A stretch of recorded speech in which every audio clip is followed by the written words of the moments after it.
As you come up to 10, that is their god. That is 10. That is the hermaphrodite. But if you stop at 9 and you skip to 11, skipping God, then you are a Luciferian. Because 11 is the number of the magician. It's the one step above. Once you have accomplished the tree of life, you are now the magician. You are one above 10. But they're doing it by skipping God. That's the symbolism of 9/11.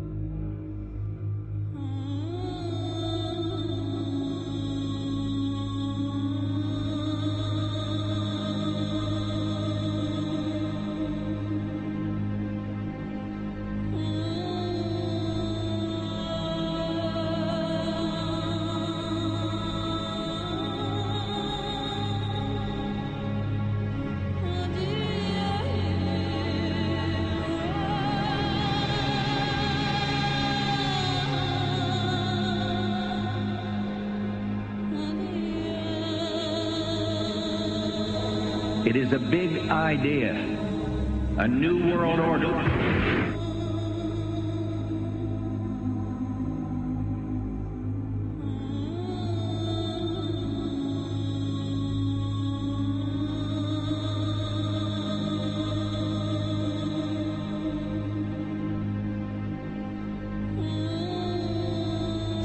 We were on assignment. We were supposed to kill 2 birds with 1 stone. In Fight Club, Project Mayhem destroys a giant bronze spherical sculpture. This seems an obvious reference to the sphere at the World Trade Center complex. Trust me, everything's gonna be fine. In a pivotal scene reminiscent of 9/11, we see the destruction of skyscrapers and the change of a skyline. Second anniversary of the 9/11 attack on the World Trade Center, George Bush asked for an $87 billion increase in military spending.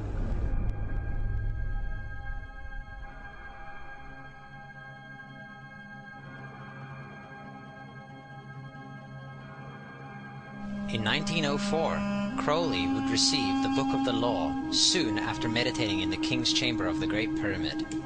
He claimed he had been contacted by a being called Aiwass. Crowley would also use this symbol in his work.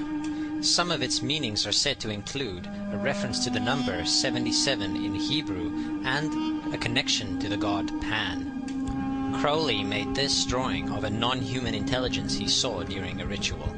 Synchronous 23 has made the connection between Aiwass and the Wizard of Oz, and has further pointed out the similarities between Crowley's grey alien-like drawing and the depiction of the projection of the Wizard of Oz in the film version.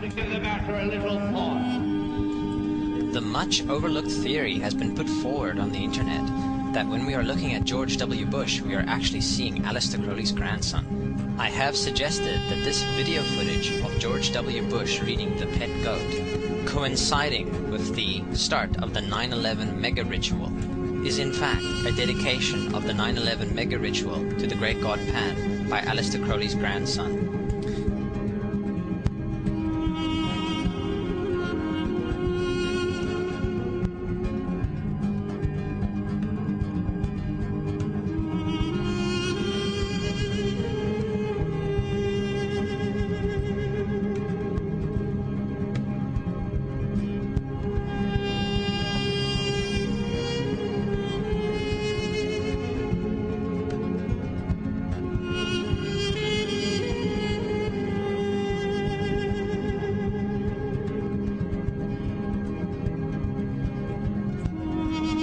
Things get a little weird. This is the 1978 version of The Wizard of Oz, The Wiz.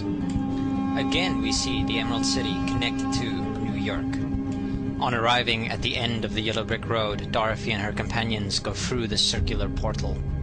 Through the door, we see 3 pyramids. Behind the pyramid shape, in between the pyramid pillars of the World Trade Center, we see the sphere, the representation of the Kaaba.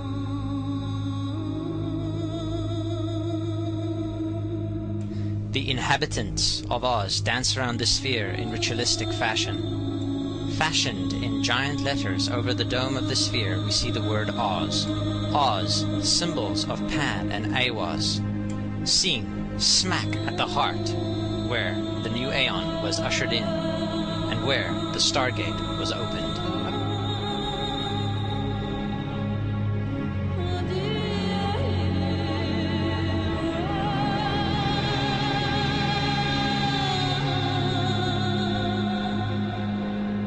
Between the Twin Towers is called the Spherical Caryatid. It was made by artist Fritz Koenig and was nicknamed the Sphere. We see that Koenig made this thing in Bavaria, the same place where the Illuminati was founded. The most interesting fact about the placement of the sphere at the World Trade Center Plaza has to be that architect and designer of the World Trade Center, Minoru Yamasaki, intended the plaza itself to be a representation of the Grand Mosque of Mecca, the sphere in particular taking the place of the Kaaba.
So, my friends, it's time you start placing your faith and your dedication to the one and only God, the everlasting creator of everything on earth and in the universe. He is greater than anything our minds can comprehend. Do you know how many times Muslims are required to circle the Kaaba when they visit it? 7 times, each counterclockwise. Would you like to know why? You see, what binds us as humans to this life and to this dimension and to this earth is the limits of time and space. We are bound to this dimension and this reality through time and space. Hence, if one wants to leave this dimension or leave this reality, he needs to break away from time and space. So when you visit the Kaaba and you rotate counterclockwise, what is this practice actually doing? It is literally helping you elevate your soul and elevating yourself to break away from time and space so you can touch something so unique and so beautiful and so powerful that it changes your life forever. And if you don't believe me, ask anyone who has visited the Kaaba how he or she felt or how their lives have changed ever since.